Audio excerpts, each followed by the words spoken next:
강원도 철원의 겨울바람은 살을 베는 칼날과도 같았다. 영하 20도를 오르내리는 혹한 속에서 제3보 병사단 예하 연대 전투지원중대 연병장은 하얗게 얼어붙어 있었다. 그 황량한 풍경 한가운데서 날카로운 고성이 터져나왔다. 박 상사님, 이건 명백한 지시 불이행입니다. 혹한기 대비 물자 점검 어제까지 끝내라고 하지 않았습니까? 중대장 이민우 대위의 얼굴은 추위 때문인지 아니면 분노 때문인지 붉게 상기되어 있었다. 하지만 그 앞에 선 행정보급관 박철구 상사는 입에 문 담배 연기를 길게 내뿜으며 비릿한 웃음을 흘릴 뿐이었다. 아이고 중대장님. 여기 철원 바닥이 원래 이렇습니다. 보급이 제때 내려와야 점검을 하든 말든 하죠. 그리고 애들 제설 작업하느라 허리가 휘는데 창고 뒤져서 물자 세고 있으라고 하면 폭동 일어납니다. 융통성 좀 가지십시다 융통성. 박 상사는 짝다리를 짚은 채 마치 철없는 조카를 타이르듯 이 대위를 내려다보았다. 중대장보다 나이가 20살은 더 많은 이 부대의 실질적인 왕은 자신이라는 오만함이 온몸에서 뿜어져 나왔다. 보급관이 할 소리입니까? 인근 중대는 벌써 준비 끝났습니다. 왜 우리 중대만 매번 늦는 겁니까? 참 말 많네. 정급하시면 중대장님이 직접 세시든가요. 저는 오늘 대민 지원 나갈 일이 있어서 바쁩니다.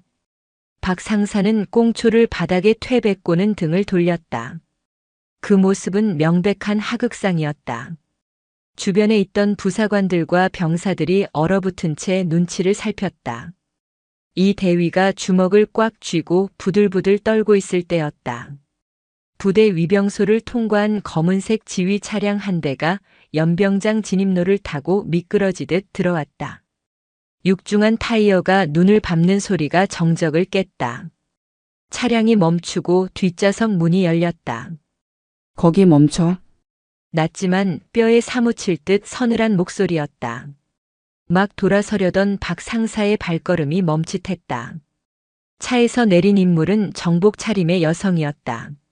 어깨 위로 쏟아지는 철원의 햇살에 대령 계급장이 차갑게 번뜩였다. 707 특수임무단 출신의 신임 연대장 김희정이었다. 그녀는 천천히 그러나 한치의 흐트러짐 없는 걸음으로 그들에게 다가왔다. 선글라스 뒤에 가려진 눈빛이 박 상사를 관통하듯 쏘아보고 있었다. 이민우 대위가 화들짝 놀라며 차렷 자세를 취했다. 백골. 연대장님께 대하여 경례. 백골. 이 대위와 주변 병사들이 우렁차게 경례를 붙였다. 그러나 박 상사는 껄렁한 자세로 손을 대충 올렸다 내리며 입안에서 웅얼거렸다. 백골. 뭐 이리 일찍 오셨대. 김희정은 그들의 경례를 받고도 손을 내리지 않았다. 그녀의 시선은 정확히 박 상사의 구부정한 어깨와 삐딱한 모자, 그리고 바닥에 버려진 담배꽁초에 고정되어 있었다. 자네가 전투지원중대 행정보급관인가? 예, 그렇습니다. 박철구 상사입니다. 박 상사는 여전히 뒷짐을 진 채 건들거렸다. 여자가 연대장으로 왔다는 소식에 콧방귀를 뀌었던 그였다. 기껏해야 책상머리에 앉아 서류나 보던 사람이겠거니 생각했다. 하지만 김희정은 달랐다. 그녀는 박 상사의 코앞까지 다가와 멈췄다. 손. 예. 주머니에서 손 빼. 짧은 명령이었다. 박 상사는 순간 당황하여 주머니에서 손을 뺐다. 차렷 자세가 그게 뭐지? 30년 군생활 동안 차렷도 안 배웠나? 아니, 날이 추워서 몸이 좀 굳었습니다. 날씨 핑계 대지 마. 자네의 그 썩어 빠진 정신 상태가 굳은 거니까. 김희정은 선글라스를 벗었다. 맹수 같은 눈빛이 드러났다. 그 눈빛은 수많은 작전 현장에서 생사를 넘나들며 다져진 진짜 군인의 눈이었다. 박 상사는 자신도 모르게 마른 침을 삼켰다. 방금 중대장에게 하는 태도 아주 잘 봤다. 상관의 정당한 지시를 묵살하고 병사들 보는 앞에서 면박을 주고 이게 자네가 말하는 융통성인가? 그게 아니고 오해가 있으십니다. 중대장님이 현장 사정을 잘 모르셔서 제가 조언을. 조언?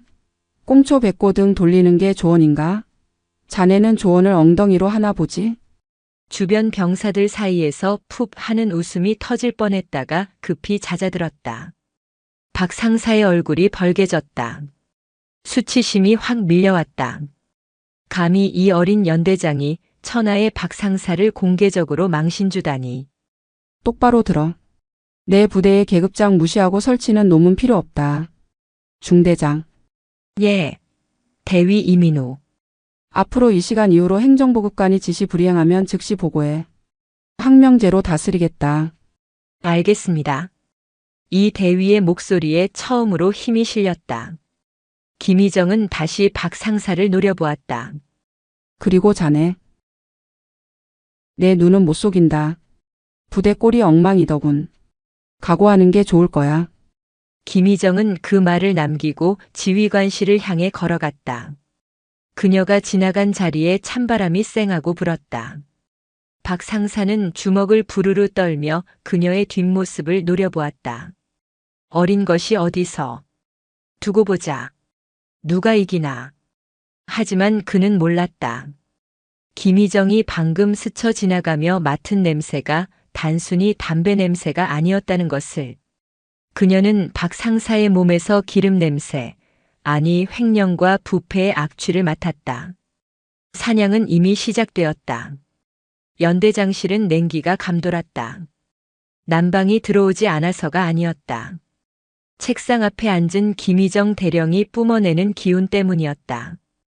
그녀는 부임 첫날부터 연대의 모든 장부를 책상 위에 쌓아두고 있었다.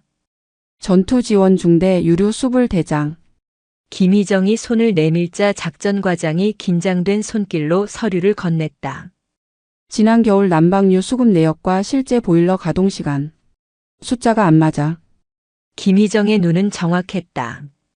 그녀는 707 시절 적의 아주 작은 움직임이나 정보의 오차도 놓치지 않는 분석관으로도 명성이 높았다. 서류상의 숫자들은 거짓말을 하고 있었다.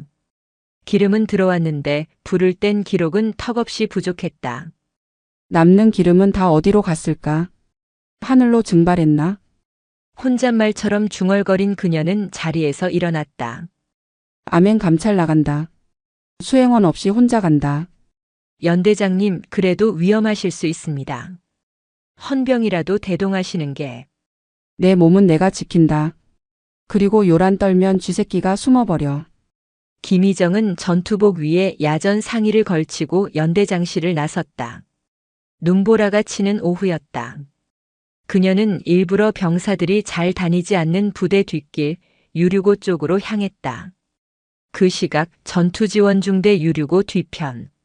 박 상사는 인부 차림의 낯선 사내와 은밀한 대화를 나누고 있었다. 김 사장, 이번엔 좀 조심해야 돼. 새로 온 연대장이 눈치가 백단이야. 아까 한 방 먹었다니까. 에이 상사님. 걱정 마십시오. 한두 번 해봅니까? 오늘 밤에 트럭 대기시켜 놓겠습니다. 드럼통 10개 맞죠? 그래. 대신 현찰은 바로 꽂아줘야 해. 요즘 내가 딸내미 유학비 때문에 쪼들려서 말이야. 박 상사는 주위를 두리번거리며 사내의 주머니에 창고 열쇠를 슬쩍 찔러 넣었다. 전형적인 군수품 빼돌리기 수법이었다. 그때 눈 밟는 소리가 들리지도 않았는데 누군가 그들 뒤에 서 있었다. 유학비가 많이 부족한가 보군. 헉. 박 상사가 비명을 지르며 뒤를 돌아보았다. 눈보라 속에서 김희정이 팔짱을 낀 채 그들을 내려다보고 있었다. 표정에는 감정이 없었다. 그 무심함이 더 큰 공포로 다가왔다. 연대장님, 여긴 어떻게? 산책하다가 재미있는 얘기를 들었네. 드럼통 10개? 현찰? 김희정은 천천히 다가왔다. 민간인 업자는 사태를 파악하고 슬금슬금 뒷걸음질 쳤다. 거기 사장님. 지금 도망치면 군사시설 침입죄에 절도 미수까지 추가됩니다. 그 자리에 서 계시죠. 그녀의 말 한마디에 사내의 발이 바닥에 붙어버렸다. 기세에 눌린다는 것이 무엇인지 보여주는 장면이었다. 아니 그게 아닙니다. 연 대장님, 이 사람은 그냥. 그래. 폐유 수거하러 온 업자입니다. 제가 오해 살 만한 말을 해서 죄송합니다만 절대 그런 거 아닙니다. 박 상사는 손사래를 치며 변명했다. 식은땀이 줄줄 흘렀다. 폐유수거라. 그런데 왜 열쇠를 건네주지? 김희정의 시선이 민간인 업자의 주머니 쪽을 가리켰다. 주머니에 있는 거 꺼내. 업자는 덜덜 떨며 박 상사에게 받은 열쇠를 꺼냈다. 유류고 마스터키였다. 이 열쇠는 행정보급관과 중대장만 가지고 있어야 하는 거 아닌가? 민간인한테 이걸 넘겨? 규정 위반이군. 잠깐 빌려준 겁니다. 안을 좀 봐야 견적이 나온다고 해서. 박 상사는 끝까지 발뺌했다. 김희정은 굳이 그 자리에서 그를 체포하지 않았다. 아직은 때가 아니었다. 뱀의 꼬리를 밟았으니 몸통까지 확실하게 지식여야 했다. 그녀는 업자에게서 열쇠를 낚아채 주머니에 넣었다. 이 열쇠는 내가 보관하겠다. 그리고 박 상사. 김희정은 박 상사에게 한 걸음 더 다가갔다. 두 사람의 거리는 불과 한 뼘. 자네가 지금 변명으로 넘겼다고 안도하고 있는 거 안다. 증거가 없다고 생각하겠지. 그녀는 박 상사의 전투복 상의 주머니를 툭툭 쳤다. 하지만 기억해라. 나는 사냥감을 물면 살점이 뜯겨나갈 때까지 절대 놓지 않아. 오늘 밤 자네가 빼돌리려던 그 기름통들이 자네의 목을 조르는 밧줄이 될 거다. 김희정은 싸늘한 미소를 남기고 돌아섰다. 박 상사는 다리에 힘이 풀려 주저앉을 뻔했다. 저 여자, 진짜다. 장난이 아니야. 그는 직감했다. 단순히 깐깐한 지휘관이 온 것이 아니었다. 자신의 목숨줄을 끊으러 온 저승사자가 철원에 당도한 것이다. 박 상사의 눈동자가 불안하게 흔들렸다. 이대로 당할 수는 없었다. 그가 30년간 쌓아온 인맥, 그리고 그동안 중대장들을 허수아비로 만들었던 그 교묘한 정치질을 다시 시작해야 했다. 하지만 그는 간과하고 있었다. 김희정에게는 정치질 따위는 통하지 않는다는 것을. 그녀에게 통하는 것은 오직 규정과 원칙, 그리고 적을 섬멸하는 압도적인 무력뿐이라는 사실을. 그날 밤 전투지원중대 행정보급 관실의 불은 꺼지지 않았다. 창밖에는 철원의 매서운 칼바람이 유리창을 덜컹거리며 두드렸지만 방 안은 전기 히터 2대가 뿜어내는 열기로 후끈했다. 탁자 위에는 기름진 족발과 소주병들이 어지러이 널려 있었다. 아니, 행보관님. 진짜입니까? 그 새로 온 연대장이 정말 유류고 열쇠를 가져갔단 말입니까? 급양관리관 정중사가 입가에 묻은 기름을 닦으며 호들갑을 떨었다. 박철구 상사는 소주를 글라스에 가득 따르며 신경질적으로 들이켰다. 그렇다니까. 그 여편네 보통 내기가 아니야. 눈빛이 무슨 뱀눈깔 같아가지고 사람 속을 아주 뒤집어 놓더구만. 내가 30년 군생활 하면서 별의별 지휘관 다 겪어봤지만 부임 첫날부터 이렇게 사람 잡는 인간은 처음 본다. 박 상사는 족발뼈를 씹어뱉으며 분을 사겼다. 그의 주변에는 정중사를 비롯해 보급계원, 시설관리병 등 그동안 그와 한통속이 되어 부대 물자를 빼돌리거나 편의를 봐주던 박 상사 라인의 병사들과 부사관들이 모여 있었다. 그럼 이제 어떻게 합니까? 유류고 열쇠 뺏겼으면 이번 겨울 장사는 공친 거 아닙니까? 정중사의 말에 박 상사가 눈을 부라렸다. 야, 목소리 낮춰. 누가 들으면 어쩌려고 그래? 공치는 게 문제가 아니라 우리가 그동안 해먹은 거 들키면 다 죽는 거야. 너 저번 달에 식자재 납품 업체한테 리베이트 받은 거 그거 안 걸릴 것 같냐? 정중사의 얼굴이 하얗게 질렸다. 행보관님. 그건 행보관님이 시켜서. 시끄러워. 그러니까 정신 똑바로 차리란 말이야. 연대장이 아무리 날고 기어도 실무는 우리가 쥐고 있어. 서류 조작하고 재고 맞추는 건 우리 손바닥 아니라고. 알겠어? 박 상사는 병사들을 하나하나 노려보며 으름장을 놓았다. 너희들 헌병대에서 와서 물어보면 무조건 모른다고 해. 시키는 대로만 하면 내가 다 막아준다. 내가 누구냐? 이 백골부대 터줏대감 박철구야. 연대장은 2년 있으면 떠나지만 나는 여기 계속 있는다. 줄 잘 서라. 병사들은 공포에 질린 눈으로 고개를 끄덕였다. 박 상사는 그들의 두려움을 먹고 사는 기생충과도 같았다. 그는 공포와 이익을 교묘하게 섞어 자신만의 철옹성을 쌓고 있었다. 다음 날 아침 연대장실. 김희정 대령은 밤새 한숨도 자지 않은 듯한 얼굴이었지만 눈빛만은 형형하게 빛나고 있었다. 그녀의 책상 위에는 전투지원중대의 지난 3년치 보급 내역서가 산더미처럼 쌓여 있었다. 이민호 대위 들어오라고 해. 잠시 후 이 대위가 긴장한 표정으로 들어왔다. 백골, 중대장 이민우입니다. 앉아. 김희정은 턱으로 소파를 가리켰다. 그녀는 서류 더미 속에서 종이 한 장을 꺼내 이 대위 앞에 내밀었다. 이게 뭔지 아나? 이 대위가 서류를 받아들었다. 그것은 병사들이 쓴 소원 수리 내용이었다. 하지만 공식적인 소원 수리가 아니었다. 찢어진 공책 조각, 휴지, 심지어 과자 상자 뒷면에 삐뚤빼뚤하게 적힌 글씨들이 스크랩되어 있었다. 이건 어젯밤 내가 불침번들 몰래 내무반을 돌며 수거한 것들이다. 공식적인 소원 수리함은 박 상사가 검열한다는 소문이 있어서 병사들이 나한테 직접 찌르고 싶어도 못 찌르더군. 그래서 내가 직접 발로 뛰었지. 이 대위는 내용을 읽어내려가다 얼굴이 화끈거려 고개를 들 수가 없었다. 행보관님이 난방유 아껴야 한다며 보일러를 안 틀어줍니다. 내무반 온도가 영하 5도입니다. 부식으로 나오는 마스타와 건빵을 행보관님이 차에 싣고 나가는 걸 봤습니다. 아프다고 하면 정신력 문제라며 얼차려를 줍니다. 그것은 비명이었다. 지휘관인 자신이 외면하고 있던 병사들의 고통스러운 비명.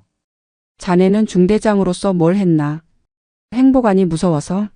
아니면 귀찮아서?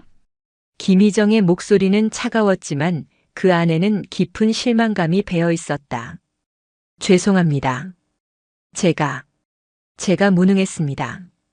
박 상사가 워낙 기가 세고 부대 사정을 잘 안다는 핑계로 그에게 모든 걸 맡겨버렸습니다. 면목 없습니다. 면목 없으면 행동으로 보여. 김희정은 자리에서 일어나 창밖을 바라보았다.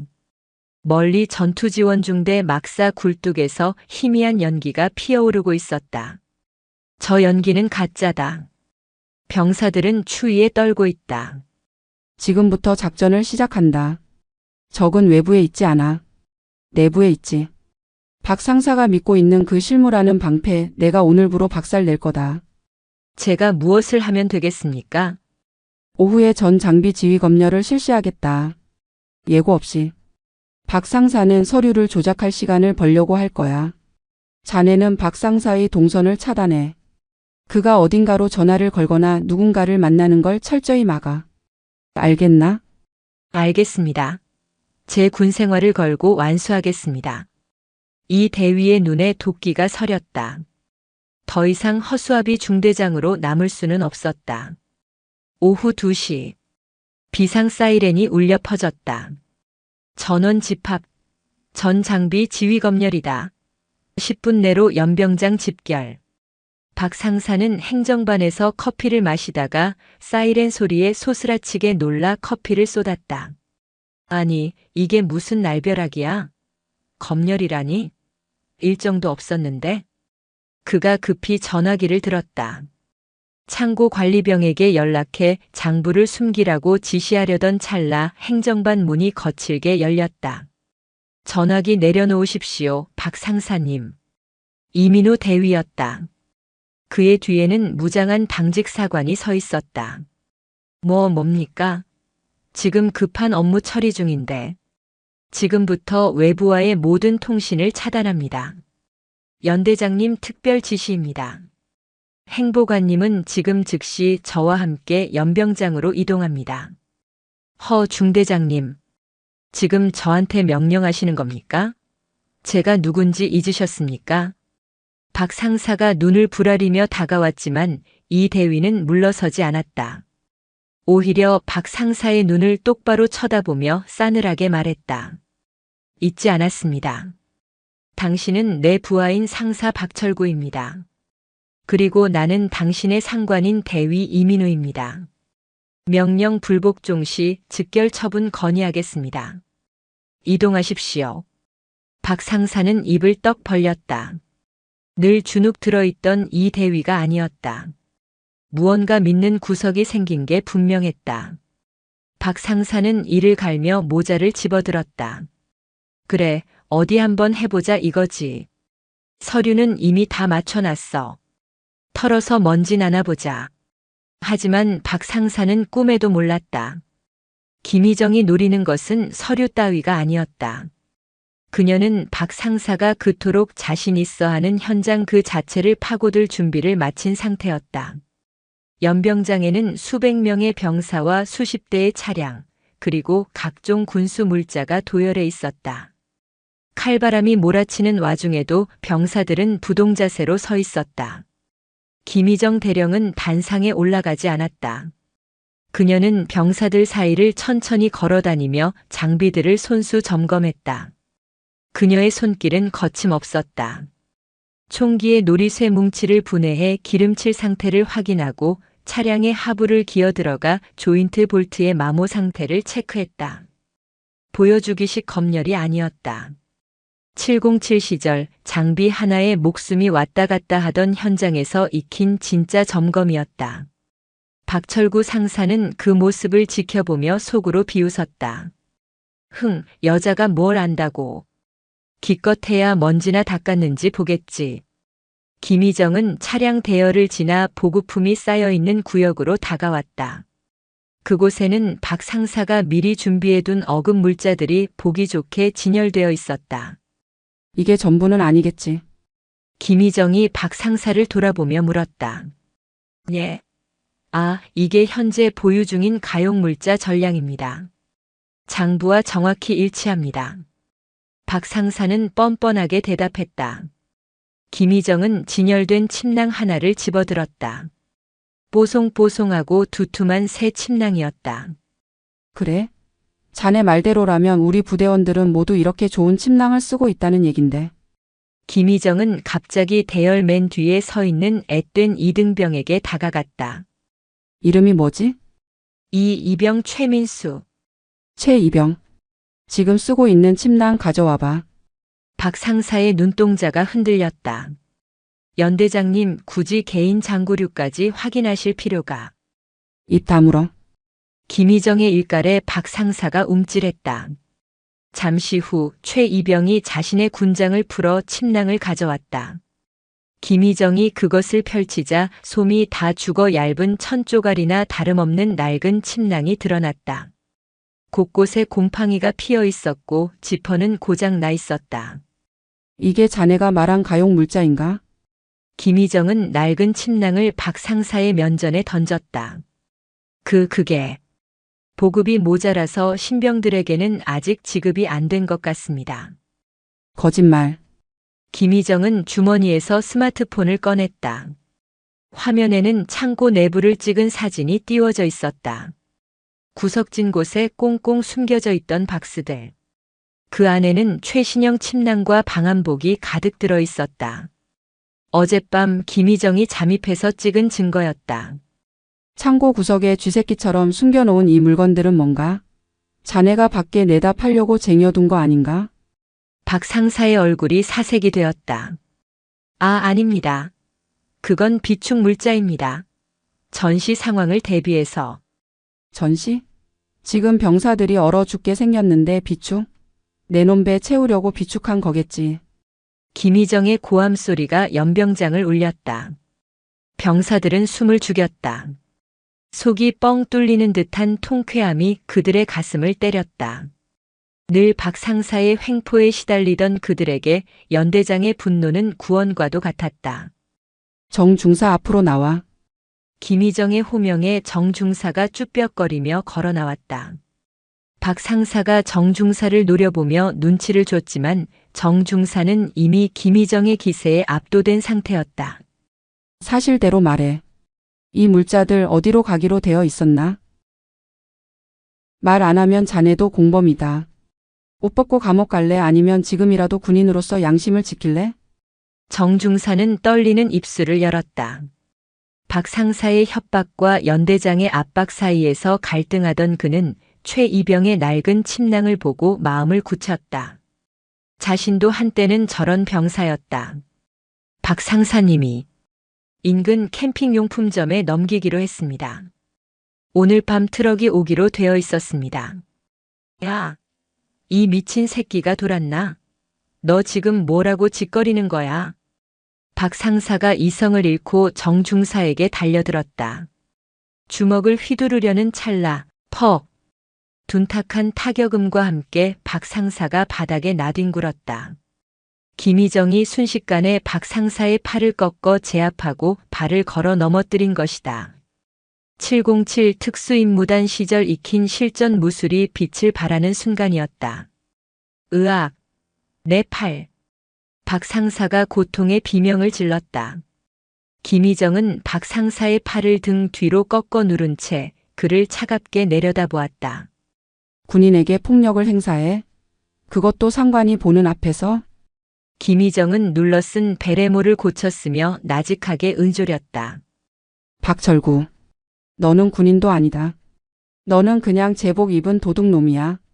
내가 오늘 내 놈의 그 더러운 군생활을 끝장내주마. 헌병대 들어와. 그녀의 신호에 대기하고 있던 헌병 차량이 사이렌을 울리며 연병장으로 진입했다. 박 상사는 바닥에 얼굴을 처박힌 채 흙먼지를 마시며 발버둥 쳤지만 김희정의 소나귀에서 벗어날 수는 없었다. 연병장에 모인 수백 명의 병사들이 그 광경을 목격했다. 절대 권력자로 군림하던 행보관이 신임 여성 연대장의 군화발 아래 처참하게 무너지는 모습을. 그것은 백골부대에 불어닥친 새로운 바람, 철원의 삭풍이 부패를 쓸어버리는 서막이었다. 김희정은 헌병들에게 박 상사를 인계하지 않았다. 일어서. 그녀는 박 상사의 멱살을 잡고 일으켜 세웠다. 수갑은 나중에 채운다. 아직 보여줄 게 남았어. 박 상사는 공포에 질린 눈으로 김희정을 올려다보았다. 그녀는 악마였다. 아니, 죄인에게 벌을 내리는 심판자였다. 따라와. 내 놈이 숨겨둔 비밀 장부 내가 못 찾았을 것 같나? 그 말에 박 상사의 다리가 풀려버렸다.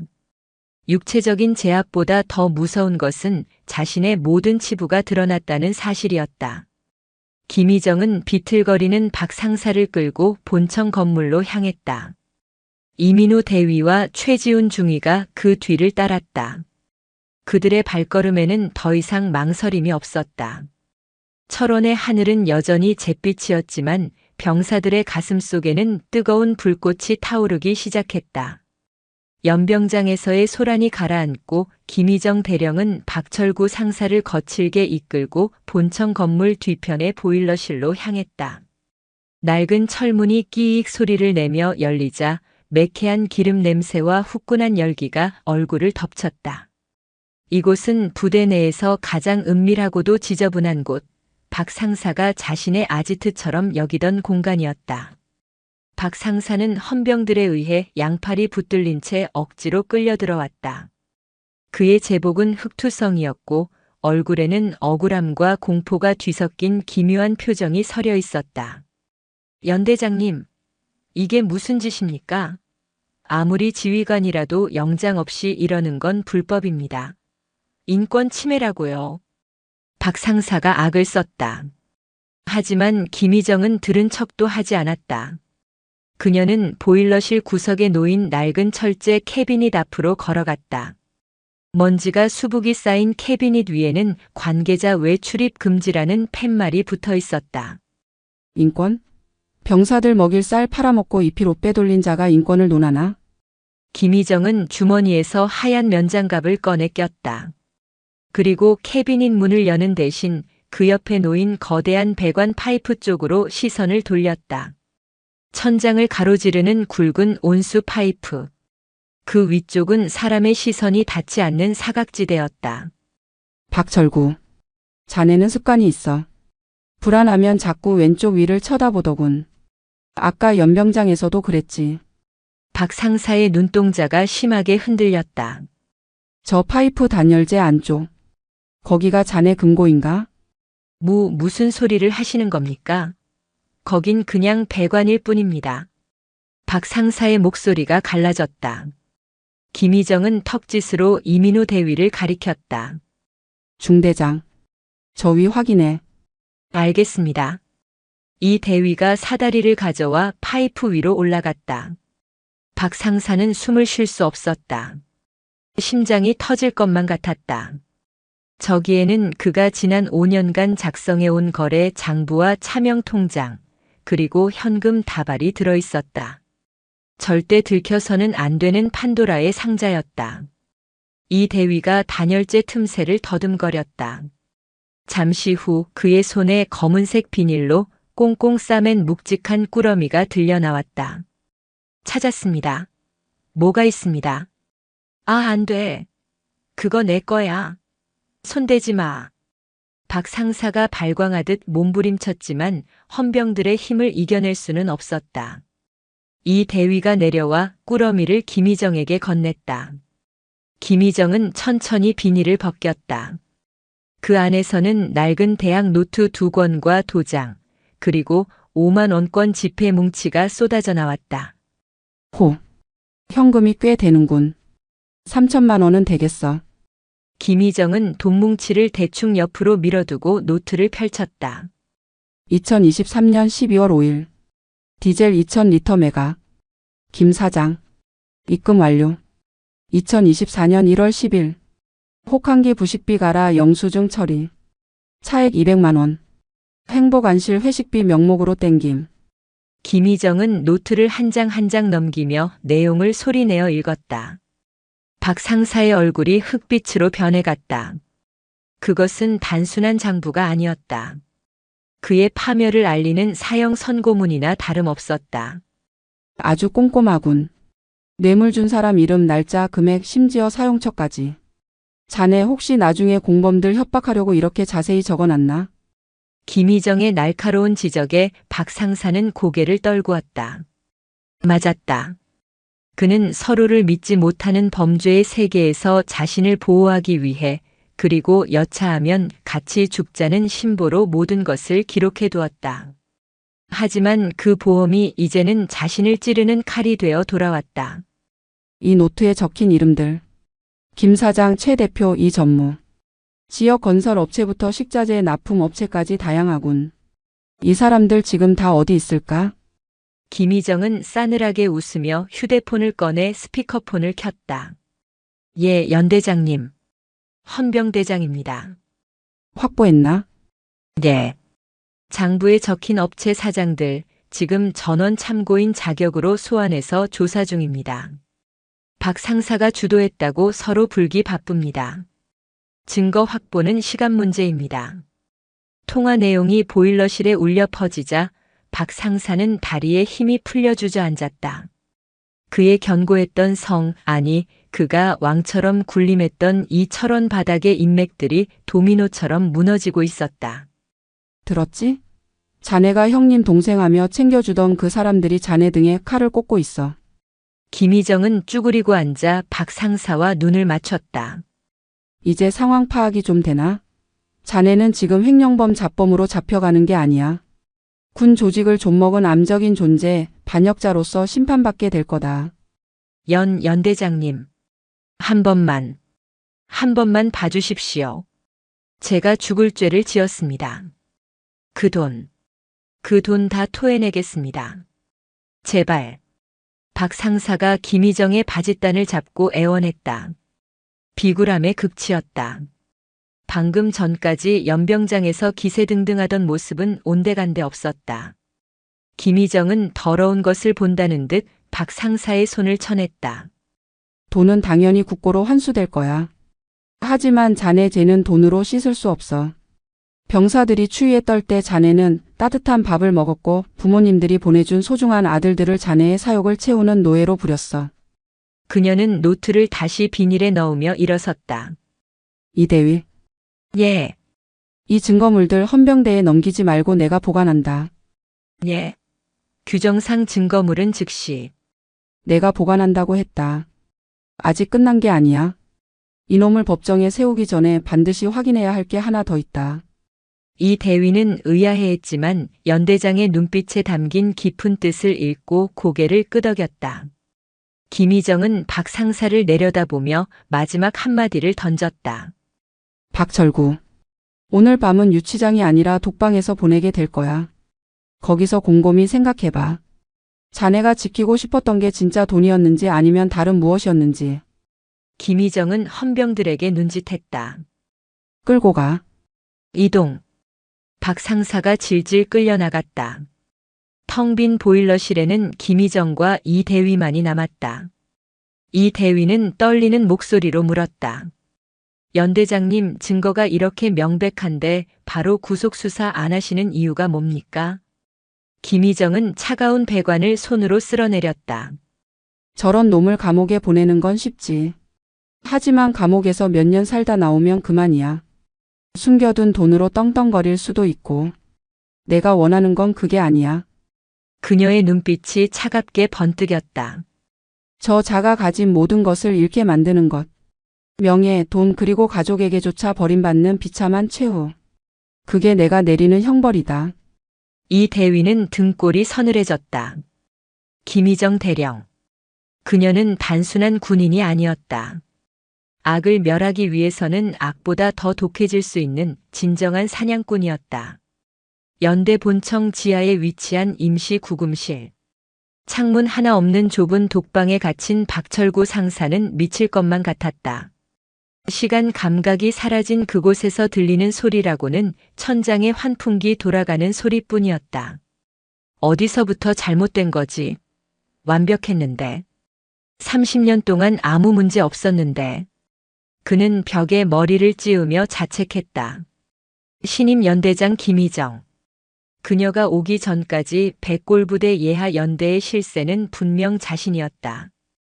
역대 연대장이나 중대장들도 적당히 콩고물을 챙겨주면 눈 감아주곤 했다. 그런데 이 여자는 달랐다. 타협도 회유도 통하지 않았다. 철컥. 무거운 철문이 열리고 빛이 쏟아져 들어왔다.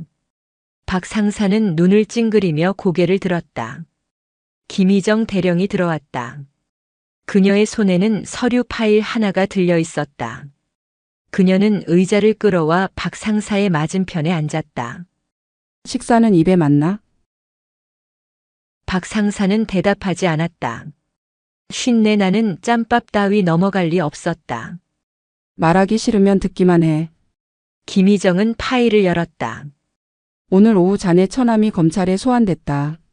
혐의는 범죄 수익 은닉 및 자금 세탁 방지법 위반. 박 상사의 눈이 휘둥그레졌다. 저 처남을 왜 건드립니까? 그 사람은 아무것도 모릅니다. 모른다고?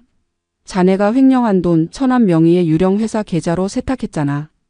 그 돈으로 처남은 아파트 사고 자네 부인은 명품백 사고. 다 조사 끝났어. 김희정은 통장 거래 내역서를 박 상사의 눈앞에 들이밀었다. 2024년 2월 500만 원 출금. 처남 댁 생활비 지원. 2024년 3월 1천만 원 출금. 자네 딸 대학 등록금 납부. 박 상사의 손이 부들부들 떨렸다. 딸.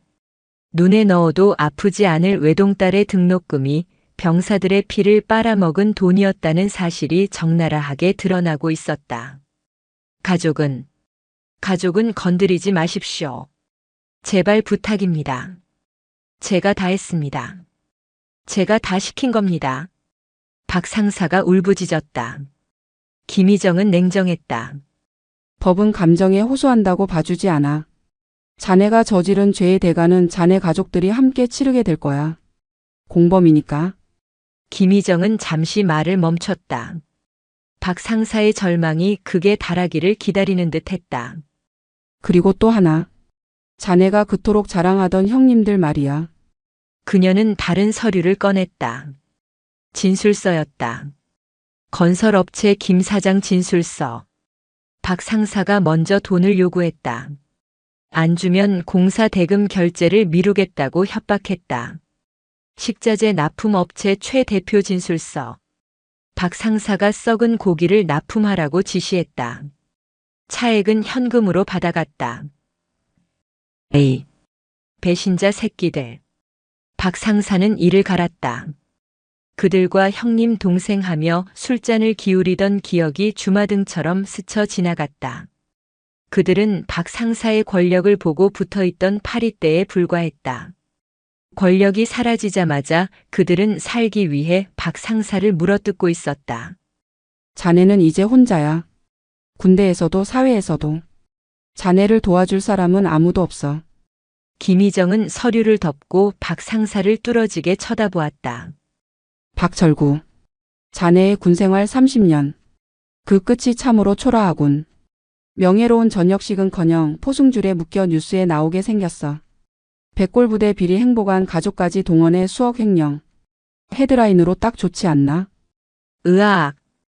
박 상사는 괴로움에 머리를 쥐어뜯으며 비명을 질렀다. 상상만으로도 끔찍했다. 딸이 학교에서 손가락질 받고 아내가 시장에서 고개를 들지 못하는 상황. 그것은 죽음보다 더한 고통이었다. 진정해. 아직 기회는 있어. 김희정의 목소리가 낮게 깔렸다. 비명 지르던 박 상사가 멈칫하며 고개를 들었다. 기회라는 말에 지푸라기라도 잡고 싶은 심정이 되었다. 기회라니요? 방법이 있습니까? 방법은 자네가 선택하는 거야. 김희정은 품 안에서 봉투 하나를 꺼내 책상 위에 올려놓았다. 하얀 봉투. 그 위에는 아무것도 적혀 있지 않았다. 이게 뭔지 궁금한가? 그게 뭡니까? 자네가 살 수 있는 유일한 길. 아니, 자네 가족이라도 살릴 수 있는 마지막 동화줄이지. 김희정은 봉투를 박 상사 쪽으로 슥 밀었다. 열어봐. 박 상사는 떨리는 손으로 봉투를 집어들었다. 얇은 종이 한 장이 들어있었다. 그는 내용을 확인하고는 눈을 의심했다. 그것은 전역 지원서 양식이었다. 이건 선택해. 끝까지 재판 가서 징역 살고 가족들까지 전과자 만들고 뉴스에 대문짝만하게 실려서 평생 수치스럽게 살 건지. 김희정의 눈빛이 매섭게 빛났다. 아니면 여기서 조용히 군복 벗고 꺼질 건지. 전역 지원서를 내면 가족들은 자네가 모든 죄를 인정하고 자진해서 군을 떠난다면, 그리고 횡령한 금액을 전액 변상한다면 가족에 대한 수사는 내가 선에서 막아주지. 처남과 부인은 기소유예 정도로 끝날 수 있게 힘써보겠다는 뜻이야. 물론 횡령액 변상은 자네 집을 팔든 땅을 팔든 해서 만들어야겠지만. 박 상사는 침을 꿀꺽 삼켰다. 전 재산을 잃고 빈털터리가 되는 길이었다. 하지만 가족을 지킬 수 있는 유일한 길이기도 했다. 시간은 많지 않아. 내일 아침까지 결정해. 날이 밝으면 헌병대가 자네를 정식으로 이송할 거야. 그때는 내 손을 떠나. 김희정은 자리에서 일어났다. 그녀는 망설이는 박 상사를 뒤로하고 철문을 향해 걸어갔다. 아, 그리고 하나 더. 문고리를 잡은 채 김희정이 뒤를 돌아보았다. 자네 연금. 그것도 포기해야 할 거야. 불명예 전역은 아니지만 징계위원회 회부 전에 자진 전역하는 형식이니까 연금 삭감은 감수해야지. 뭐 간방 가는 것보단 낫잖아. 철커덕. 문이 닫히고 다시 어둠이 찾아왔다. 박 상사는 책상 위에 놓인 전역 지원서를 멍하니 바라보았다. 하얀 종이가 마치 그의 인생을 비웃는 백기처럼 보였다. 내가 이렇게 무너지다니. 그는 책상에 엎드려 오열했다. 철원의 삭풍보다 더 차가운 현실이 그의 뼛속까지 파고들었다. 천하의 박 상사가 갓 부임한 대령에게 완벽하게 패배한 밤이었다. 밖에서는 새벽을 알리는 기상 나팔 소리가 희미하게 들려왔지만 박 상사의 인생에는 더 이상 밝은 아침이 찾아오지 않을 것임을 그는 직감했다. 김희정은 복도로 나와 깊은 숨을 내쉬었다. 기다리고 있던 이민우 대위가 다가왔다. 어떻게 되셨습니까? 미끼를 물었어. 제 가족 끔찍하게 아끼는 노민이 선택의 여지가 없을 거야. 정말 보내주실 겁니까? 죗값을 다 치르게 해야 하는 거 아닙니까? 감옥에 넣는 것보다 더 잔인한 벌이 뭔지 아나, 이 대위? 김희정은 창밖의 여명을 바라보며 말했다. 평생을 군대라는 울타리 안에서 왕처럼 살던 놈을 아무런 힘도 돈도 명예도 없는 맨몸으로 사회라는 정글에 던져놓는 거야. 그게 박철구에게는 지옥일 테니까. 김희정의 입가에 서늘한 미소가 번졌다. 그녀는 이미 박 상사의 파멸 그 이후까지 내다보고 있었다. 이것은 단순한 징악이 아닌 완벽한 파괴였다. 새벽녘의 푸르스름한 빛이 창살 없는 독방의 작은 창으로 스며들었다. 박철구 상사는 뜬 눈으로 밤을 지새웠다. 그의 눈은 퀭하게 들어가 있었고 입술은 바짝 말라 비틀어져 있었다. 책상 위에는 김희정 대령이 두고 간 전역 지원서와 볼펜 한 자루가 덩그러니 놓여 있었다. 도장을 찍으면 모든 게 끝난다. 그는 떨리는 손으로 종이를 만지작거렸다. 30년. 청춘을 바쳐 쌓아 올린 군 생활이었다. 비록 뒷구멍으로 호박씨를 깠을지언정 그에게 군복은 권력이었고 계급장은 신분증이었다. 그것을 제 손으로 벗어야 한다니. 드르륵. 철문이 열리는 소리에 박 상사는 소스라치게 놀라 어깨를 움츠렸다. 김희정 대령이 들어왔다. 그녀는 어제와 똑같은 복장, 똑같은 차가운 표정이었지만 박 상사의 눈에는 저승사자보다 더 무서운 존재로 보였다. 시간이 됐다, 박 상사. 김희정은 시계를 보지도 않고 말했다. 그녀의 감각은 시계보다 정확했다. 결정했나? 아니면 지금이라도 헌병대 호송차를 부를까? 기자들도 몇 명 와 있던데. 자네 얼굴 찍으려고 대기 중이야. 기자라니요? 말했잖아. 백골부대 비리 행보관 사건. 특종감이지. 자네 부인이랑 딸 사진도 같이 나가면 그림이 더 좋겠군. 안 됩니다. 절대 안 됩니다. 박 상사는 다급하게 손을 저었다. 딸의 얼굴이 뉴스에 나가는 것만은 막아야 했다. 그것은 가장의 마지막 자존심이자 아버지로서의 최소한의 도리였다. 그럼 서명해. 더 이상 시간 낭비하고 싶지 않으니까. 김희정은 턱으로 지원서를 가리켰다. 박 상사는 볼펜을 집어들었다. 손이 심하게 떨려 글씨를 쓰기 힘들 정도였다. 그는 심호흡을 몇 번이고 했다.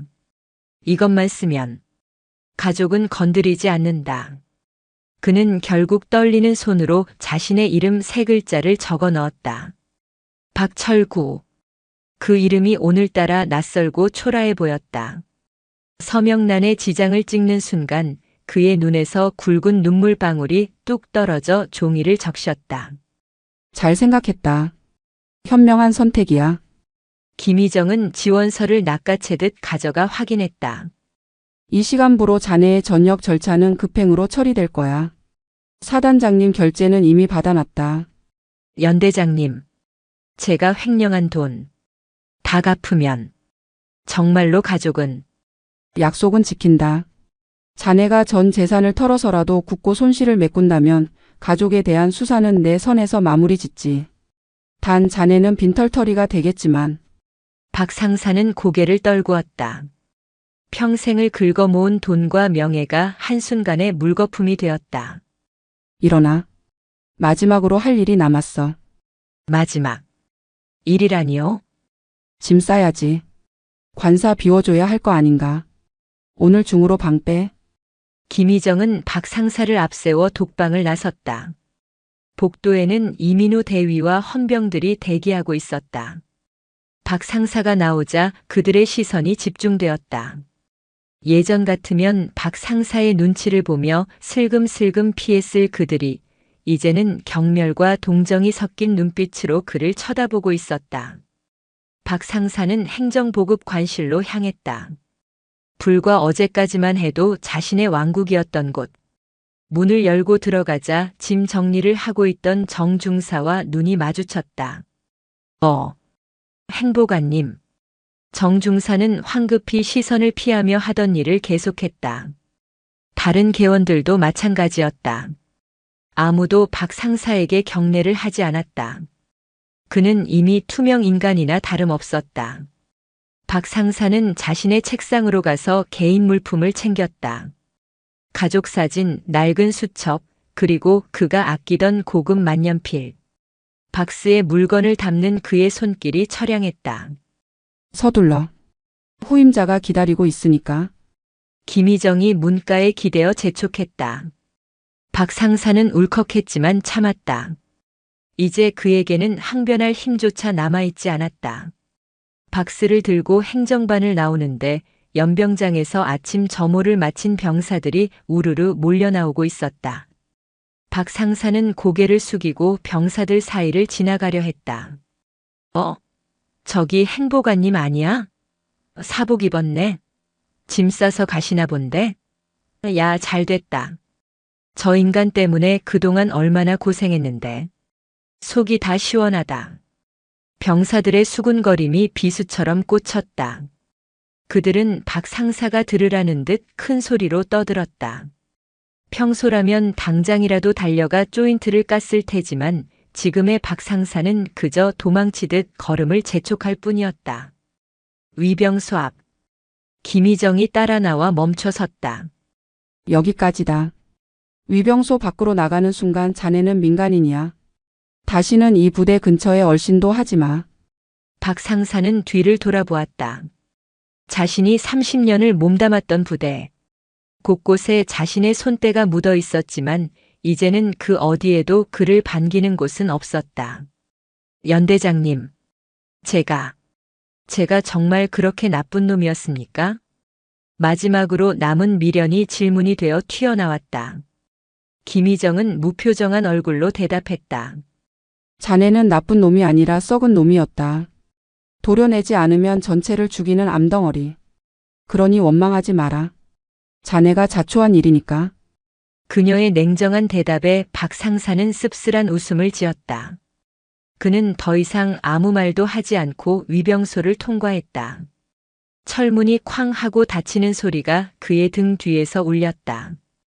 그것은 박철구라는 권력의 종말을 알리는 장송곡과도 같았다. 김희정은 멀어지는 박 상사의 뒷모습을 잠시 지켜보다가 이민우 대위에게 몸을 돌렸다. 청소 끝났군. 이제 환기 좀 시켜야지. 예, 알겠습니다. 이 대위의 목소리가 맑은 아침 공기처럼 우렁찼다. 철원의 칼바람은 여전했지만 그 바람 속에 섞여 있던 썩은 냄새는 이제 사라지고 없었다. 박철구 상사가 쫓겨나듯 부대를 떠난 지 일주일이 지났다. 짧다면 짧은 시간이었지만 백골부대 예하 연대 전투지원중대에는 개벽에 가까운 변화가 일어났다. 가장 먼저 바뀐 것은 공기였다. 행정반의 탁한 담배 연기와 술 냄새가 사라지고 대신 향긋한 커피 향과 활기찬 타자 소리가 공간을 채웠다. 이민우 대위는 더 이상 허수아비 중대장이 아니었다. 그는 아침 일찍 출근해 병사들의 식단부터 잠자리까지 꼼꼼하게 챙겼다. 박 상사가 장악하고 있던 실무를 되찾아오는 과정은 쉽지 않았지만 김희정 연대장의 전폭적인 지지와 최지훈 중위의 조력이 있었기에 가능했다. 중대장님, 보급 창고 정리 끝났습니다. 박 상사가 빼돌리려던 방한복이랑 핫팩, 전량 회수해서 중대원들에게 지급 완료했습니다. 최지훈 중위가 상기된 얼굴로 보고했다. 수고했어. 애들 반응은 어때? 난리 났습니다. 특히 신병들 새 침낭 받고 울 뻔했습니다. 이제 밤에 춥지 않게 잘 수 있겠다고 다들 싱글벙글입니다. 이 대위의 입가에 미소가 번졌다. 지휘관으로서 느끼는 보람, 군 생활을 하며 처음으로 느껴보는 벅찬 감정이었다. 그때 김희정 연대장이 예고 없이 중대장실로 들어왔다. 백골. 이 대위와 최중위가 벌떡 일어나 경례했다. 김희정은 가볍게 손을 들어 답례하고는 소파에 앉았다. 분위기가 많이 밝아졌군. 냄새도 안 나고. 감사합니다. 연대장님 덕분입니다. 병사들 사기가 하늘을 찌릅니다. 사기는 밥과 잠자리에서 나오는 법이지. 박 상사가 남긴 똥 치우느라 고생 많았다. 김희정은 서류 봉투 하나를 탁자 위에 올려놓았다. 이건 횡령금 회수 내역이다. 박 상사가 집 팔고 땅 팔아서 만든 돈이야. 이 돈으로 노후된 보일러 배관 싹 다 교체하고 병영 도서관에 책 좀 채워넣어. 남은 돈은 병사들 특식비로 쓰고. 이 대위는 봉투를 받아들며 감격했다. 박 상사가 착복했던 돈이 다시 병사들을 위해 쓰이게 된 것이다. 이것이야말로 진정한 정의 구현이었다. 알겠습니다. 한 푼도 허투루 쓰지 않겠습니다. 그리고 정중사를 비롯한 부사관들 말이야. 김희정의 목소리가 다시 진지해졌다. 박 상사의 수족 노릇을 했던 부사관들은 박 상사가 떠난 후 쥐 죽은 듯 지내고 있었다. 징계를 기다리며 하루하루를 공포 속에 살고 있다는 소문이었다. 전원징계위원회에 회부하는 건 보류했다. 예. 하지만 그들도 공범인데. 물론 쟤는 밉지. 하지만 그들도 가장이고 박 상사의 위세에 눌려 어쩔 수 없이 따른 측면이 있어. 무엇보다 지금 당장 그들을 다 잘라내면 부대 운영이 마비돼. 김희정은 차가운 이성으로 판단하고 있었다. 그녀는 파괴자가 아니라 지휘관이었다. 부대를 정상화하는 것이 최우선 목표였다. 이 대위 자네가 그들을 데리고 가. 한 번 더 기회를 줘. 대신 또다시 딴 마음을 품는다면 그때는 내 손이 아니라 자네 손으로 직접 쳐내야 할 거야. 할 수 있겠나? 이 대위는 김희정의 깊은 뜻을 이해했다. 그녀는 자신에게 지휘권을 완벽하게 이양하고 있었다. 부하를 용서하고 다시 품는 것 또한 지휘관의 덕목임을 가르쳐주는 것이었다. 명심하겠습니다. 제가 책임지고 그들을 참된 군인으로 만들겠습니다. 좋아. 믿어보지. 김희정은 자리에서 일어났다. 아, 그리고 오늘 점심은 병사 식당에서 먹겠다. 짬밥 맛이 좀 좋아졌는지 확인해 봐야겠어. 예. 오늘 메뉴는 제육볶음입니다. 자신 있습니다. 점심시간 병사 식당은 활기가 넘쳤다. 예전에는 멀건 국물에 고기 몇 점 떠다니던 제육볶음이 이제는 고기가 수북하게 쌓인 진짜 고기 반찬으로 변해 있었다. 식판을 든 병사들의 얼굴에는 웃음꽃이 피었다. 김희정이 식판을 들고 나타나자 병사들이 잠시 긴장했지만 그녀가 이등병들 옆자리에 자연스럽게 앉아 밥을 먹기 시작하자 분위기는 금세 풀어졌다. 맛이 어때? 김희정이 옆자리 병사에게 물었다. 백골. 정말 맛있습니다. 입대하고 먹은 밥 중에 제일 맛있습니다. 이등병이 입안 가득 고기를 넣고 오물거리며 대답했다. 김희정은 피식 웃으며 자신의 식판에 있던 소시지 반찬을 병사의 식판에 얹어주었다. 많이 먹어라. 잘 먹어야 나라를 지키지.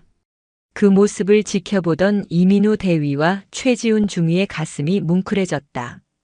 차갑고 무섭기만 하던 연대장의 인간적인 면모. 그녀는 겉으로는 얼음처럼 차갑지만 속은 누구보다 부하들을 아끼는 뜨거운 지휘관이었다. 식사를 마친 김희정은 연병장으로 나왔다. 따스한 햇살이 내려앉은 연병장에서 병사들이 축구를 하고 있었다. 박 상사가 있을 때는 상상도 못했던 풍경이었다. 그는 잔디가 상한다며 병사들의 운동장 사용을 금지했었다. 김희정은 그 평화로운 풍경을 바라보며 깊은 숨을 들이마셨다. 차가운 공기가 폐부 깊숙이 들어왔지만 더 이상 시리게 느껴지지 않았다. 이제야 좀 사람 사는 곳 같군. 그녀는 주머니에서 담배를 꺼내려다 멈칫했다. 금연구역이다. 그녀는 씩 웃으며 담배갑을 다시 집어넣었다. 원칙은 지휘관부터 지켜야 하는 법이니까. 그때 멀리서 누군가 달려왔다. 정중사였다. 그는 김희정 앞에 멈춰 서서 숨을 헐떡이며 거수 경례를 올렸다. 백골. 연대장님, 무슨 일인가 정중사. 저 감사하다는 말씀드리고 싶어서 왔습니다. 기회를 주셔서 정말 감사합니다. 죽을 힘을 다해 열심히 하겠습니다. 정중사의 눈에는 진심 어린 눈물이 고여 있었다. 그는 자신이 버림받지 않았다는 사실에 깊이 감사하고 있었다. 말로 하지 말고 행동으로 보여. 자네 딸들에게 부끄럽지 않은 아빠가 되라고. 예, 명심하겠습니다. 정중사는 다시 한번 깍듯하게 경례하고 돌아갔다. 그의 뒷모습은 예전의 비굴함 대신 군인으로서의 절도가 실려 있었다. 김희정은 하늘을 올려다보았다. 구름 한 점 없는 파란 하늘. 철원의 삭풍은 멈추지 않고 불어왔지만 그 바람은 이제 낡은 것들을 쓸어내고 새로운 싹을 틔우는 봄바람으로 바뀌어 있었다. 하지만 김희정은 알고 있었다. 평화는 지키는 자의 몫이라는 것을. 그녀는 온매무새를 다듬으며 다시 차가운 눈빛으로 돌아왔다. 다음은 이대대다. 거기도 냄새가 좀 나던데. 그녀의 사냥은 아직 끝나지 않았다. 백골부대의 전설, 김희정의 개혁은 이제 막 첫 페이지를 넘겼을 뿐이었다. 박철구 상사가 떠나고 한 달 뒤 철원에는 기록적인 폭설이 쏟아졌다. 무릎까지 차오르는 눈과 영하 30도에 육박하는 살인적인 추위. 하지만 백골부대 연병장은 그 어느 때보다 뜨거운 열기로 가득 차 있었다. 육군본부 주간 불시 전투준비태세 검열. 일명 진돗개 발령 상황이었다. 과거의 전투지원중대라면 사이렌 소리에 우왕좌왕하다가 장비를 챙기지 못해 감점당하고 시동이 걸리지 않는 낡은 트럭 때문에 욕설이 난무했을 것이다. 하지만 지금은 달랐다. 전투지원중대. 전원 차량 탑승 완료. 기동 준비 끝. 이민우 대위의 우렁찬 보고가 무전을 타고 지휘소로 전파되었다. 연대 지휘소 텐트 안. 김희정 대령은 팔짱을 낀 채 상황판을 노려보고 있었다. 그녀의 눈빛은 바깥의 칼바람보다 더 매서웠다. 이 대위 7분 걸렸다. 지난번보다 1분 단축했군.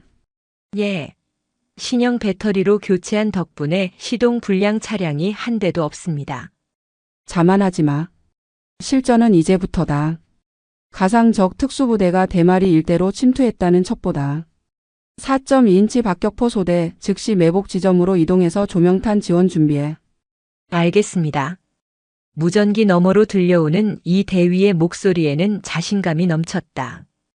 박 상사가 횡령했던 돈으로 정비한 차량과 장비들은 굉음을 내며 설원을 질주했다. 하지만 자연은 호락호락하지 않았다. 매복 지점으로 향하는 산길은 폭설로 인해 빙판길로 변해 있었다. 중대장님, 3호차 바퀴가 눈 구덩이에 빠졌습니다. 헛돌고 있습니다. 무전기에서 최지훈 중위의 다급한 목소리가 들려왔다. 시간을 지체하면 작전 실패였다. 예전 같으면 재수가 없네 하며 포기하거나 병사들에게 욕을 퍼부으며 무리하게 엑셀을 밟았을 상황이었다. 하지만 이민우 대위는 침착했다. 당황하지 마라. 야 전교범대로 한다. 2호차 윈치 연결해. 그리고 분대원들 전원 하차해서 모래 뿌려. 할 수 있다. 지휘소에서 상황을 듣고 있던 참모들이 숨을 죽였다. 김희정은 말없이 무전기를 응시했다. 개입하고 싶은 마음이 굴뚝 같았지만 그녀는 참았다. 이것은 그들의 싸움이었다. 스스로 위기를 극복해야만 진정한 강군으로 거듭날 수 있기 때문이었다. 보고만 있을 건가 작전과장. 예. 아닙니다. 이대대 병력 우회시켜서 지원 보내. 전투 지원 중대가 고립되면 화력 지원이 끊긴다. 김희정의 판단은 빨랐다. 그녀는 부하들을 믿으면서도 최악의 상황을 대비한 안전장치를 마련해 두었다. 현장은 아비규환이었다. 병사들은 살을 애는 추위 속에서 삽을 들고 눈을 퍼냈다. 손발이 꽁꽁 얼어 감각이 없었지만 누구 하나 불평하지 않았다. 그들이 입고 있는 신형 방한복과 핫팩이 그들의 체온을, 아니 마음을 지켜주고 있었기 때문이다. 야, 조금만 더 하면 돼. 밀어. 백골, 백골. 병사들이 구호를 외치며 트럭을 밀었다. 웅웅거리던 엔진 소리가 거칠어지더니 마침내 거대한 트럭이 눈 구덩이를 탈출했다. 탈출 성공. 전 차량 기동 재개합니다. 최중위의 환호 섞인 보고가 터져 나왔다. 지휘소 안의 참모들도 안도의 한숨을 내쉬었다. 하지만 김희정은 표정을 풀지 않았다. 기뻐할 시간 없다. 적은 기다려주지 않아. 목표 지점까지 전속력으로 이동. 잠시 후 칠흑 같은 어둠 속에서 전투지원 중대의 박격포가 불을 뿜었다. 쾅, 쾅. 가상의 적을 향해 조명탄이 쏘아 올려졌다. 대나처럼 밝아진 설원 위로 이대대 병력이 적을 포위 섬멸하는 장면이 화면에 잡혔다. 완벽한 작전 성공이었다. 평가관으로 나온 군단 참모가 감탄하며 고개를 끄덕였다. 대단하군요. 이 날씨에 저 험한 산길을 뚫고 제 시간에 화력 지원을 하다니. 백골부대 전투지원 중대가 오합지졸이라는 소문은 옛말이었습니다. 김희정은 그제야 옅은 미소를 지었다. 오합지졸이라뇨? 제 부하들은 대한민국 최정예입니다. 다만 그동안 능력을 발휘할 기회가 없었을 뿐이죠. 그녀의 말에는 부하들에 대한 무한한 신뢰가 담겨 있었다. 훈련은 밤새 계속되었다. 적의 화학탄 공격 상황, 부상자 발생 상황, 통신 두절 상황 등 극한의 시나리오가 이어졌다. 하지만 병사들은 지치지 않았다. 그들은 서로를 격려하며 자신이 맡은 임무를 완벽하게 수행해냈다. 새벽녘 모든 상황이 종료되고 진돗개가 해제되었다. 전 병력 연병장으로 집결. 김희정의 명령이 떨어졌다. 눈 덮인 연병장에 지친 기색이 역력한 하지만 눈빛만은 살아있는 병사들이 도열했다. 김희정은 단상에 올랐다. 그녀의 군화에는 흙탕물과 눈이 잔뜩 묻어 있었다. 그녀 역시 밤새 현장을 누비며 지휘했기 때문이었다. 오늘 훈련 힘들었나? 아닙니다. 병사들의 함성이 새벽 공기를 갈랐다. 거짓말하지 마. 나도 힘들었다. 김희정의 솔직한 말에 병사들 사이에서 웃음이 터져 나왔다. 하지만 우리는 해냈다. 장비 탓, 날씨 탓, 보급 탓하지 않고 오로지 전우 하나 자신을 믿고 이겨냈다. 그게 중요하다. 김희정은 맨 앞줄에 서 있는 최이병을 바라보았다. 지난번 낡은 침낭을 쓰고 있던 그 병사였다. 최이병. 오늘 받은 핫팩 따뜻했나? 백골. 뜨거워서 데일 뻔했습니다. 그래. 군인은 춥고 배고파선 안 된다. 내가 있는 한 너희들이 추위에 떨며 잠들게 하지는 않겠다. 대신 너희는 적이 두려움에 떨게 만들어라. 그게 우리의 계약이다. 알겠나? 백골. 알겠습니다. 함성은 철원의 산맥을 뒤흔들었다. 김희정은 만족스러운 표정으로 병사들을 둘러보았다. 한 달 전 패배의식에 젖어 있던 그들의 모습은 온데간데 없었다. 그들은 이제 진짜 백골이 되어 있었다. 그때 연병장 입구로 검은 세단 한 대가 들어왔다. 사단장이었다. 훈련 결과를 보고받고 직접 격려차 방문한 것이다. 사단장이 차에서 내리자 김희정이 칼같이 경례를 올렸다. 백골. 김대령. 자네가 부임한 지 2달 만에 부대를 완전히 바꿔놨구만. 군단장이 칭찬이 자자해. 최우수 부대 표창은 따놓은 당상이야. 사단장은 김희정의 어깨를 두드리며 흡족해했다. 감사합니다. 하지만 칭찬은 제가 아니라 저 병사들이 받아야 합니다. 저는 그저 그들이 달릴 수 있게 길을 터줬을 뿐입니다.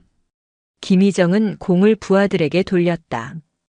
이민우 대위와 최지훈 중위가 그 모습을 보며 울컥했다. 자신들의 지휘관이 얼마나 멋진 사람인지 다시 한번 깨닫는 순간이었다.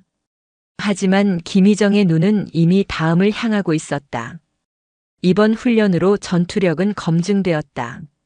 남은 건 이 기세를 몰아 부대 전체에 뿌리 깊게 박힌 패배주의를 완전히 뽑아내는 것이었다. 사단장님, 건의 드릴 게 있습니다. 뭔가 말해보게. 이번 훈련 종료와 함께 부대 개방 행사를 하고 싶습니다. 병사들의 가족을 초청해서 달라진 우리 부대의 모습을 보여주고 싶습니다. 특히 김희정은 잠시 뜸을 들이더니 의미심장한 미소를 지었다. 그동안 우리 부대를 비리 부대라고 손가락질하던 지역 주민들도 초대하고 싶습니다. 우리가 얼마나 당당해졌는지 증명해 보이고 싶습니다. 사단장은 잠시 놀란 표정을 짓더니 이내 호탕하게 웃었다. 하하, 역시 김희정 대령다워. 좋아, 허가하지. 아주 성대하게 해보게. 김희정의 승부수는 끝이 없었다. 그녀는 내부의 결속을 넘어 외부의 시선까지 바꾸려 하고 있었다. 그것이야말로 진정한 명예 회복임을 알고 있었기 때문이다. 혹독했던 겨울이 지나고 철원의 들판에도 아지랑이가 피어오르기 시작했다. 눈 녹은 땅에는 파릇파릇한 새싹이 돋아났고 백골부대의 연병장에도 따스한 봄 햇살이 내리쬐었다. 부대 개방 행사날. 위병소는 활짝 열려 있었다. 알록달록한 옷을 입은 민간인들이 부대 안으로 쏟아져 들어왔다. 병사들의 부모님, 연인, 그리고 인근 마을 주민들이었다. 아이고, 우리 아들. 얼굴이 아주 좋아졌네. 살도 찌고. 엄마, 나 이번에 특급 전사 땄어. 포상 휴가도 받았다고. 여기저기서 웃음꽃이 피어났다.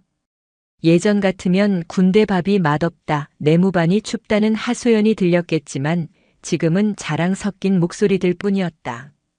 행사장 한편에는 최신 장비들이 전시되어 있었고 취사장에서는 정성껏 준비한 음식이 제공되었다. 마을 이장과 주민들은 달라진 부대 풍경에 입을 다물지 못했다. 거참 박 상사 있을 때는 맨날 컵라면이나 주더니 이게 웬 뷔페야? 고기 반찬이 산더미네. 그러게 말이야. 군인 양반들 눈빛도 살아있고 연대장이 바뀌니까 부대가 확 달라졌어. 주민들의 칭찬이 김희정 대령의 귀에도 들려왔다. 그녀는 정복을 말끔하게 차려입고 행사장을 돌며 방문객들과 인사를 나누고 있었다. 음식은 입에 맞으십니까, 어르신? 김희정이 마을 이장에게 다가가 물었다. 이장은 깜짝 놀라 허리를 숙였다. 아이고, 연대장님. 덕분에 아주 잘 먹고 있습니다. 우리 마을 젊은이들도 요즘 군대 갈맛 나겠다고 합니다. 과찬이십니다. 앞으로도 저희 부대 지역 주민들과 함께 상생하겠습니다. 필요한 일 있으면 언제든 말씀해 주십시오. 단 청탁은 안 됩니다. 김희정의 뼈있는 농담에 이장이 껄껄 웃었다. 암요. 박 상사 때 같은 일은 2번 다시 없어야지. 우리가 연대장님 믿고 발 뻗고 잡니다. 김희정은 미소로 화답하고 자리를 옮겼다. 그때 저 멀리서 이민호 대위가 쭈뼛거리며 다가왔다. 그의 옆에는 휠체어를 탄 노신사가 있었다. 연대장님 소개드릴 분이 있습니다. 누구신가? 제 아버지입니다. 오늘 행사에 꼭 오고 싶어 하셔서. 노신사는 불편한 몸을 이끌고 김희정에게 거수 경례를 하려 애썼다. 예비역 원사 출신인 이 대위의 아버지는 평소 아들이 박 상사에게 길을 펴지 못하는 것을 가슴 아파했었다. 연대장님, 못난 제 아들을 진짜 군인으로 만들어주셔서 감사합니다. 이 늙은이의 평생의 한을 풀어주셨습니다. 노신사의 눈가가 촉촉해졌다. 김희정은 급히 허리를 숙여 노신사의 손을 잡았다. 아버님, 이민호 대위는 못난 아들이 아닙니다. 누구보다 책임감 강하고 용맹한 지휘관입니다. 제가 오히려 이 대위 같은 부하를 둔 것을 영광으로 생각합니다. 김희정의 진심 어린 말에 이 대위는 참았던 눈물을 터뜨렸다.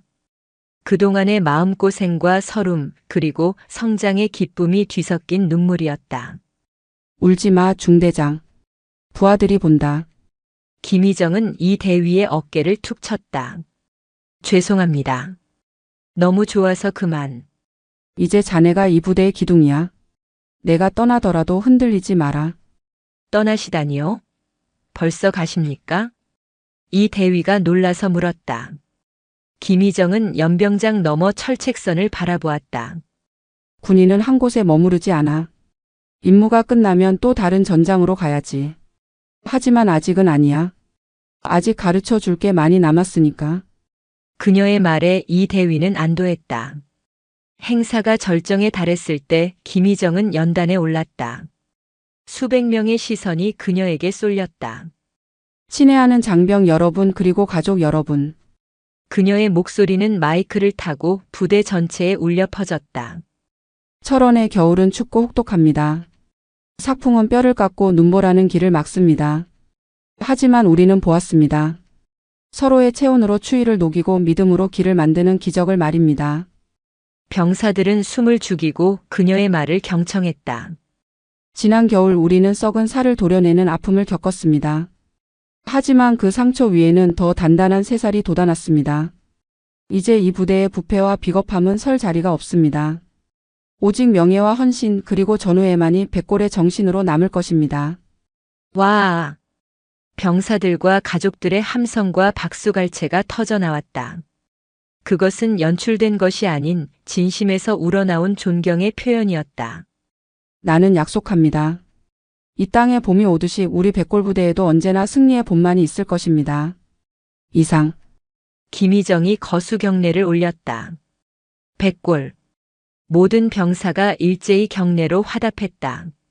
수백 개의 손이 절도 있게 올라가는 모습은 장관이었다. 그들의 눈빛은 태양보다 더 뜨겁게 빛나고 있었다. 행사가 끝나고 노을이 질 무렵 김희정은 홀로 연병장을 걸었다. 저 멀리서 누군가 달려왔다. 정중사였다.